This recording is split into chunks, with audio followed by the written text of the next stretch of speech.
Hey collectors, so today is a personal high for me, I guess. There's gonna be another great car entering my collection. It's like one that I really feel strongly about. And, if you watch my videos, you understand that this is my favorite car ever. It's the McLaren F1. This is actually a 187 scale model. I actually don't have one in 164. They're expensive. So I luckily kept this model from like 15 years ago.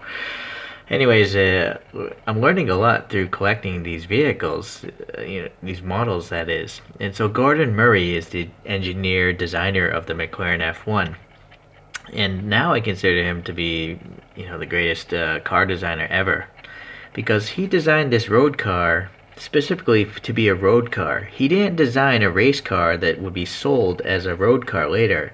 Like that's what Enzo Ferrari did. Enzo, he built race cars. He loved racing, and then he just used the sales of regular road vehicles to fund his racing passion. But his goal is really just all about winning races. But Gordon Murray just wanted to make the ultimate road-going vehicle, and that is this car you're looking at here. He had no intention to actually take this car racing. He just wanted to make an awesome road car. But other people saw so much potential in this, they begged him to make a race vehicle. And so this road car could actually drive upside down at like 100 miles per hour. It had enough downforce. At least that's what Wikipedia is saying. It could be totally wrong, guys. But anyways, it's safe to say this is a fantastic vehicle. So with very few modifications, basically adding a rear wing, changing the brakes to carbon ceramics, and then adding a roll cage and a few more vents here and there, those would be considered the major changes to the road car. And so with those changes, this car you see now won the 24 Hours of Le Mans against purpose-built race cars. So again, he built a road car that just happened to be an awesome race car instead of making awesome race cars that make good road cars. So there's a bit of a difference there. Hopefully you understand why I like Gordon Murray design so much. Anyway, so if you look at my history, I have a video on this Kyosho here you're looking at. I actually don't really do videos on 187 scale cars, but so anyways, so all this leads up to the car that we're going to see now. Let me get this solar spinner out because it makes a lot of noise, as some people have commented. These things, they're great that they spin on just light, but they sound like they're powered by rocks. It sounds like there's a bunch of rocks tumbling inside that thing. Anyhow, so today's edition is this McLaren F1 GTR number 44 that raced at Le Mans in 1997. Unfortunately, this car did not finish that race. I don't know what happened, if it crashed or had mechanical problems or what. But turns out this livery is called it's called Lark, which is odd because I think Lark is a brand of cigarettes. And on their Kyosho, a lot of other Kyoshos, they don't have that sort of stuff on their models. I have a few of their F1 cars, and they remove all the Marlboro and the Camel sponsorships.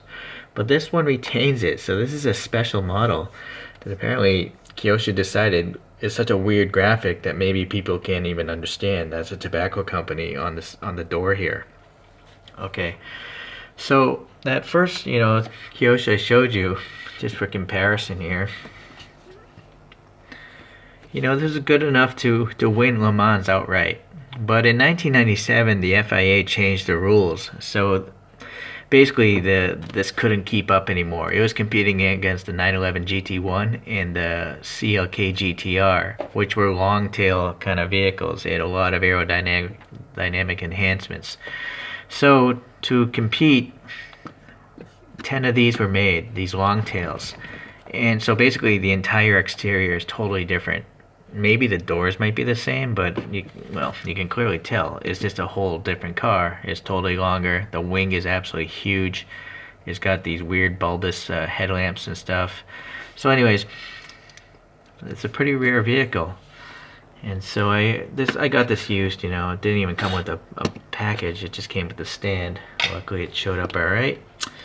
But apparently this thing is for sale or something. I found this on a website. I think it's up for sale or was up for sale. I don't know. But it's good reference for us to see if Kyosho did a good job, right? So yeah, you got the multi-spoke wheels, you got the vent on the top, you got the mirrors. You know, you wouldn't get that with some other brands. Uh, Oddly, the headlamps are different. But it's possible maybe they changed the headlamps out. Perhaps these are the night racing lamps, you know, because it's a 24-hour race. It's possible they changed those out because I know that on this one there is like a middle section that adds lamps and stuff. So they actually modify the vehicle as the race goes on. But I'm not 100% correct most of the time, so who knows? Sorry. Okay, so anyways, hopefully you can, you know, you've paused the video by now and can decide for yourself if it looks realistic from this view. And then let's see about the back view.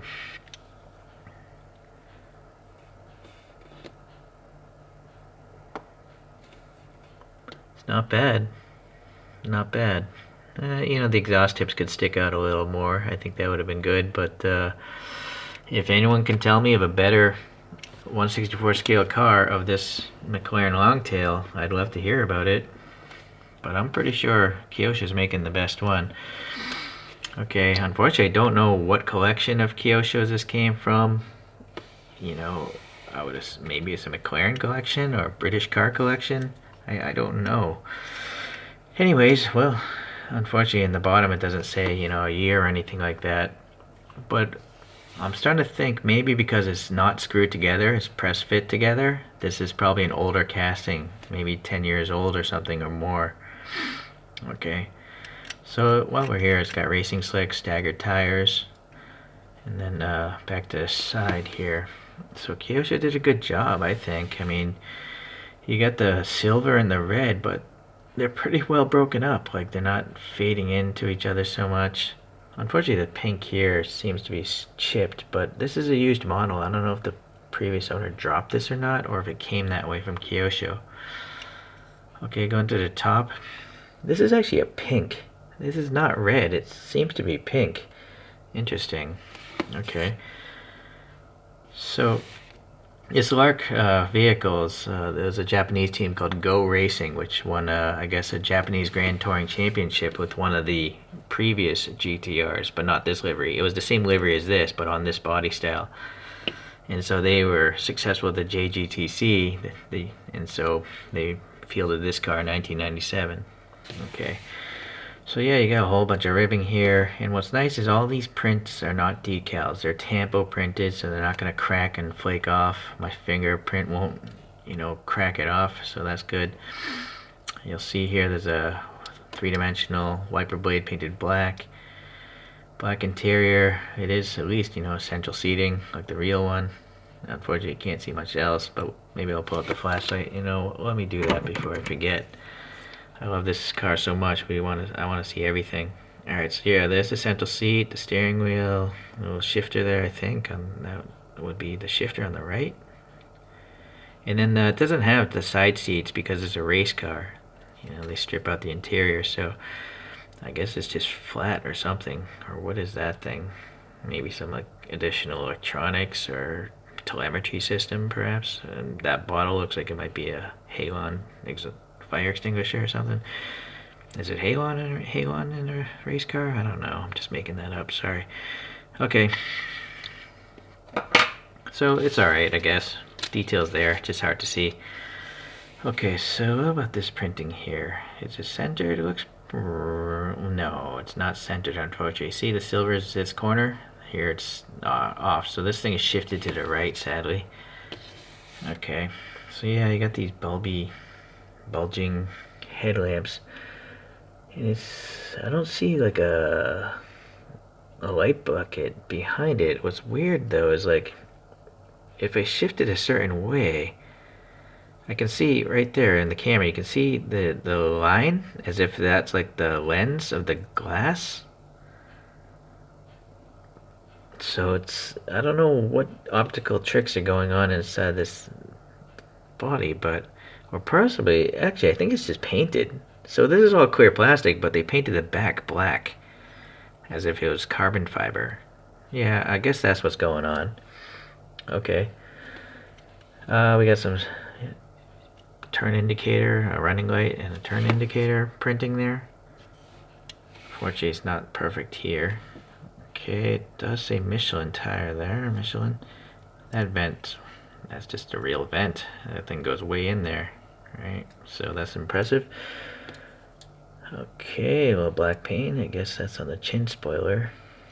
Alright, so this side, some SDP. Looking at the photo on the internet, there should be a black vent here. Although I'm not sure if that was a running change or not.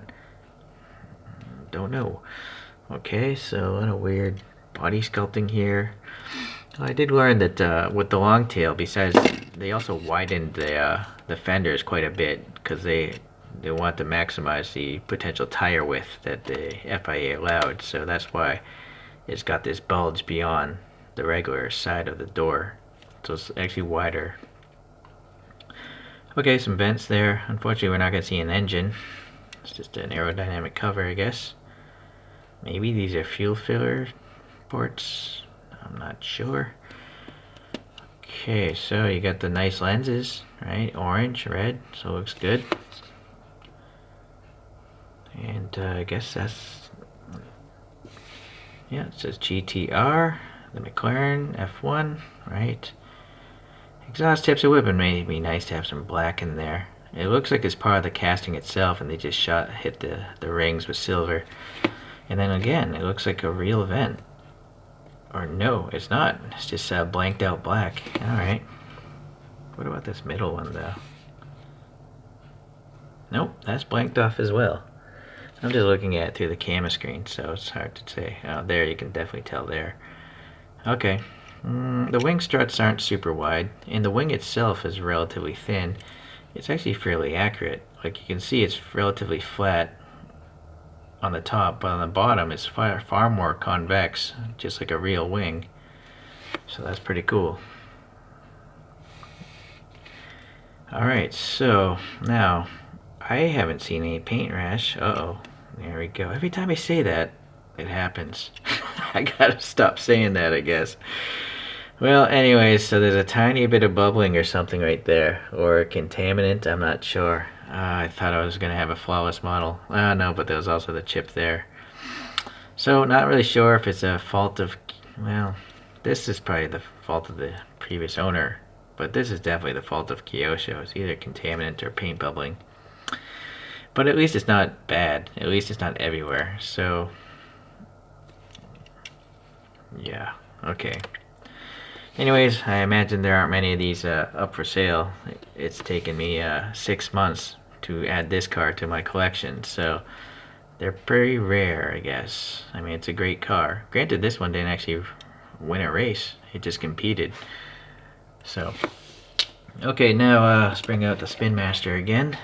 Definitely let this one have a chance for a revolution of glory here. And also, just compare it to a couple other cars. This is a Kyosho 911 GT1. I don't know if it was this livery he was competing against, but a car similar to this would have been racing against this thing. And then the internet's also telling me that the Nissan R390 GT1 could have been racing against this thing. So I was just a little curious to see what's going on here.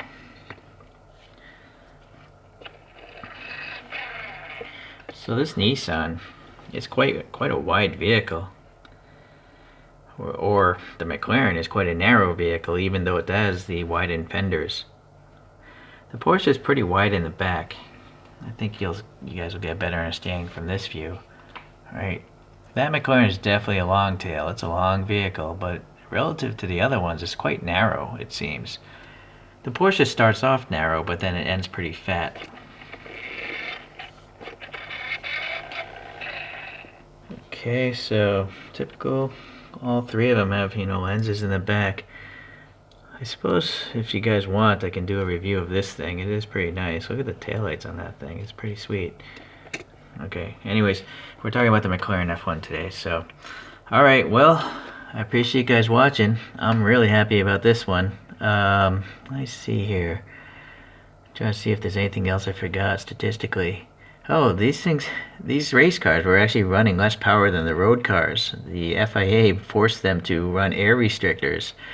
So these things only had like 590 horsepower, whereas the road car had more than that. I think 600, well over 600, maybe 640. I don't know. I'm just guessing now. Sorry. Okay, well, anyways, it's been a long enough video, but I appreciate you guys watching, and we'll see you in the next race.